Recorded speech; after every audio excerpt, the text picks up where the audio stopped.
Aputsa, Aputsa, Aputsa, Aputsa, Aputsa. Tell me a story, Aputsa. Tell me a story. Come, my child, and let me tell you about the lives of our Naga forefathers. They were strong and resilient, deeply connected to their land and culture.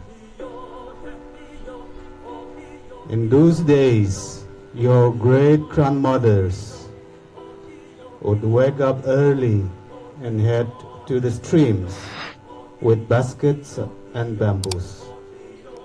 They'd fetch water for the day, balancing on their backs with grace and strength.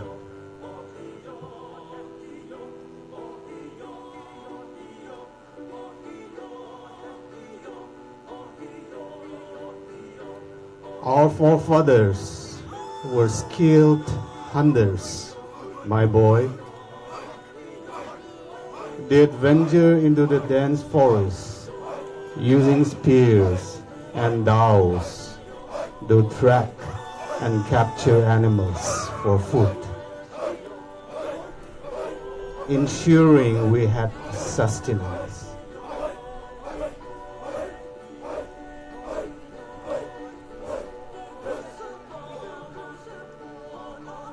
And when the women came back,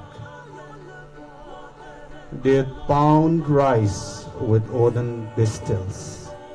It was hard work, but it provided us with our daily meals. After pounding the rice, they used winnowing shafts to separate the chaff from the rice.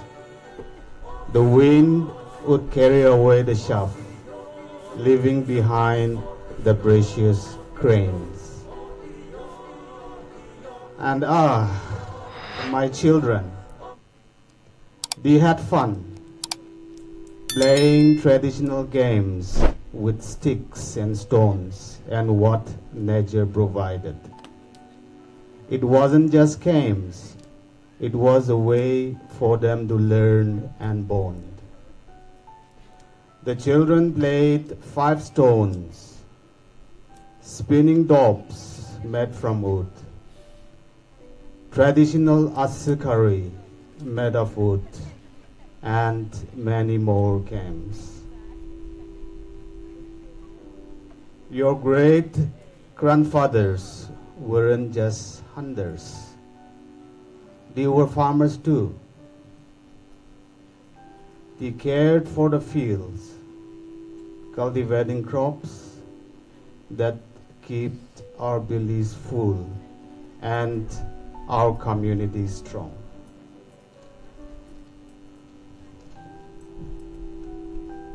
Your great-grandfathers were skilled in crafting tools from the materials around them. They made everything from spears for hunting to tools for farming. It was a craft passed down through generations. In addition to tools, they were excellent basket weavers. They created beautiful and functional baskets for various purposes, like carrying harvested crops or storing essential items and fetching water. My child, let me tell you about the women, my child, who were the backbone of our community. In the quiet moments, they would find spinning yarn with deft fingers, creating threads that wove the fabric of our lives. With intricate looms, our skilled women would weave vibrant patterns and stories into the fabric. These woven creations weren't just clothing, they were a testament to our identity and the rich tapestry of our Naga heritage. The rhythmic sounds of the looms echoed through the village, a melody that celebrated the creativity and strength of our women. Their artistry added color to our existence, connecting us to a legacy that spans generations. My child, as the sun set, we would gather around the fireside. Stories were shared, wisdom passed down, and our culture and traditions were preserved. It was a time for connection and reflection. Now you see, my dear grandson, our Naga forefathers led lives filled with hard work, respect for nature, and a deep sense of community. It's essential that we remember and honor these traditions, for they have shaped who we are today.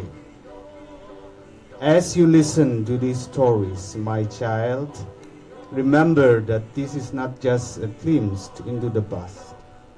It's a reflection of how our ancestors lived their daily lives.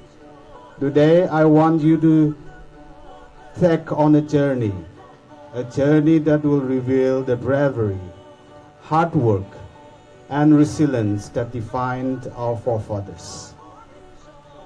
In our modern times, it's easy to overlook the lessons imbedded in the threads woven by our women, the colors that represent the diversity of our community.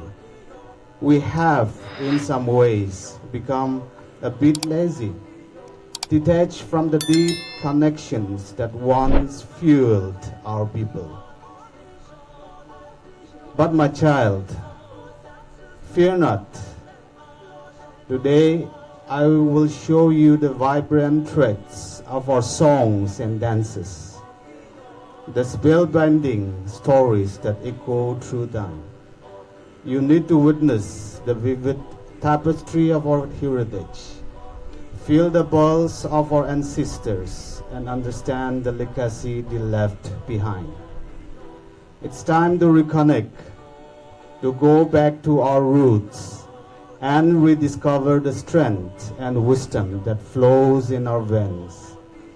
Through this journey, you will see the beauty of our cultural tapestry, and I hope it inspires you to carry forward the saga of our Naga legacy. Thank you all.